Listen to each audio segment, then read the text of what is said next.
I joined the Navy as an ensign in 1960.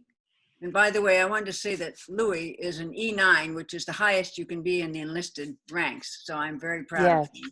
thank you. Anyway, I enlisted in 1960, and I feel like I'd been in the Navy for all those years because I'm a Navy junior. My dad and mother and family went up and down the East and West Coast. So it's in my blood, shall we say.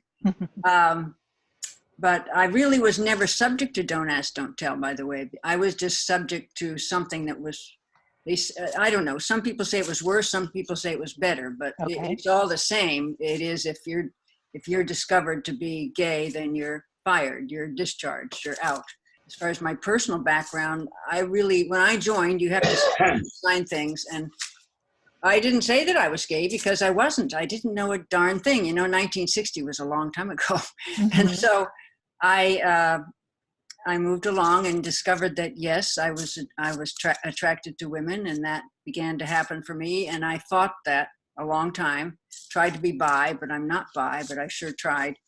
So that was a very difficult feeling. Not difficult, it was just, it almost created paranoia. For one thing, I was in Intel, and that means you had top secret and so forth clearances.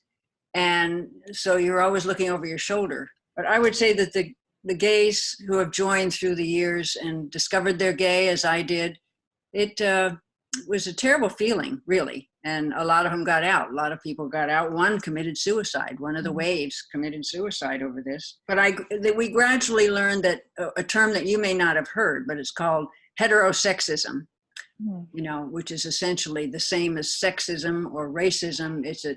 It's discrimination because of your sex, and the heterosexism in the military then was pretty powerful, pretty strong, as was the sexism. But I did fight the sexism. I could not fight the heterosexism, or I would have been discharged. But my last job was commanding officer right here at NTC. And one day a senior chief came in to talk to me, and he said, "Skipper, I just want to tell you that the captain, whom he worked for, he was my boss, the captain, asked me to tail you for 2 weeks." He was trying to see if he could discover that I was a lesbian. So that just broke my heart, and that was the feeling of betrayal. Not only had the captain betrayed me, but so had the Navy. Mm-hmm. And the upshot was that I retired early. And it was very difficult, extremely difficult. So when I say that, and I did work, I retired and taught and did a lot of other things, but when Joan Dara, who was a retired captain, lesbian, said, "Beth," she called from Washington in about 2007 and 8, and said, "Beth, we need you badly." "Why do you need me?" She said, "We just need you and your activism and your strength and so forth." So I got into very much the role of a leader of those of us who had been able to retire and were gays or lesbians, top people working on this repeal, because it was so darn stupid and discriminatory. So when I say it felt like reconciliation, when we finally, in 2010, dropped that, we repealed it, it was a super relief for those who were still in and would no longer have to put up with this. Jane O'Reilly and Ms. Magazine's premier issue talked about the click, when you have this feeling of a consciousness about, in this case, feminism and what it has, and what they're all about, what it was all about, and how it affected me. And it affected me because the opportunities for women, either enlisted or officer, were so very restricted.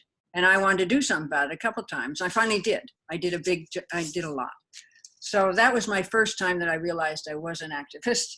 And then, of course, when I did something about repeal. But the activism, I think, partly it's a nature nurture. I think it's within me. And then Theodore Parker, I learned, is this in my blood, if you will. And he was an abolitionist. And I thought, yeah. And he was a fantastic guy. So I think it's partly in my nature and my blood.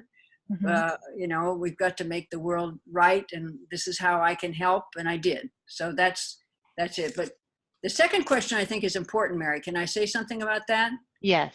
Okay, the second question she was going to ask me was my feelings about what we can do now in 2020 about the racism and what's happening here right now. For the last 3 weeks, we've been terribly exposed to it. Well, I would say two things. First, white America, most of us on these screens, we must listen to the Black community with humility and openness. And I hadn't really done that.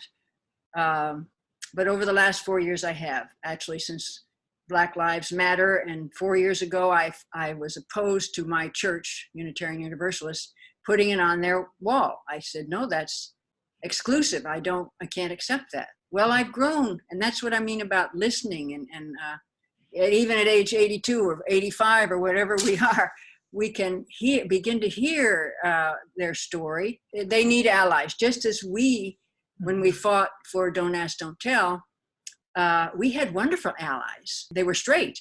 They were not lesbian or LGBT community. And PFLAG, if you know PFLAG, parents and friends, they were some of our best spokespersons. So I'm saying we can help but I think we're on the right track now. And vote in November 2020, right? Yes. You know what I mean by that. And it's amazing what can be done with the right political leaders, shall we say, and bring that about. So I'm very hopeful. I really am. And I'd like to hear from others as far as what they think. I agree. I think your word allies is really an important one. And I didn't really necessarily even hear unity. I think the important thing is allies and working together. Thank you. So I would like to see if anybody has questions. Yes. I want to Beth. I want to thank you for making the statement that you had. I found in the service, we had several gays in my outfit, and they treated them different.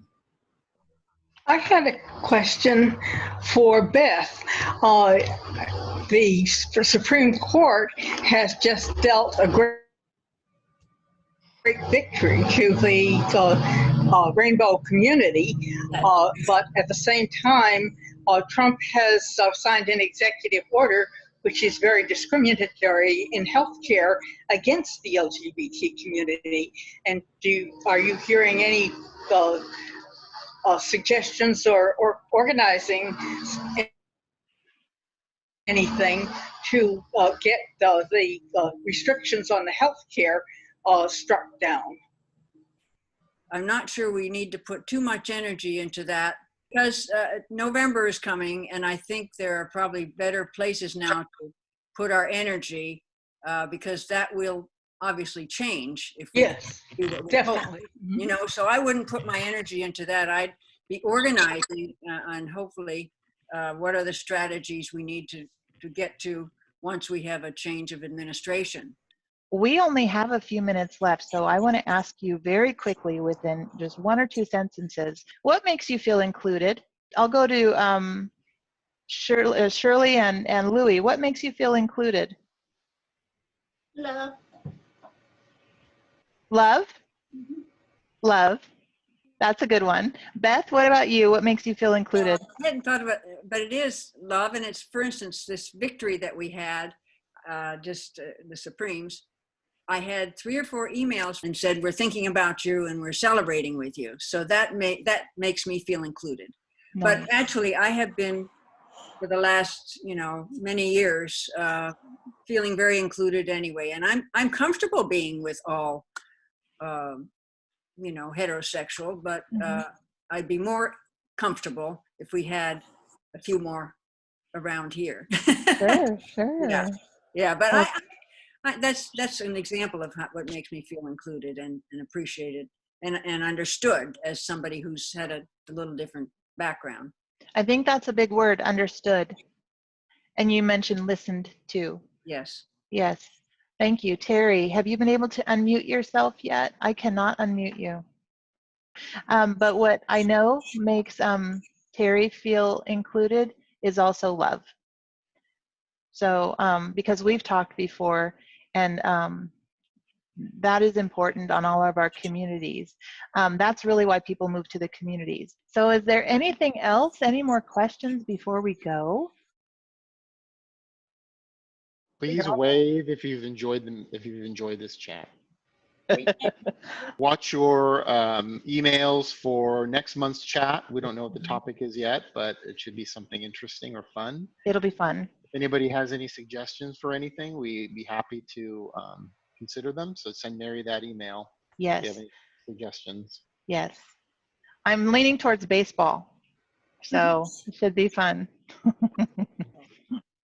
So I hope you all have a wonderful afternoon, and I look forward to seeing you again soon.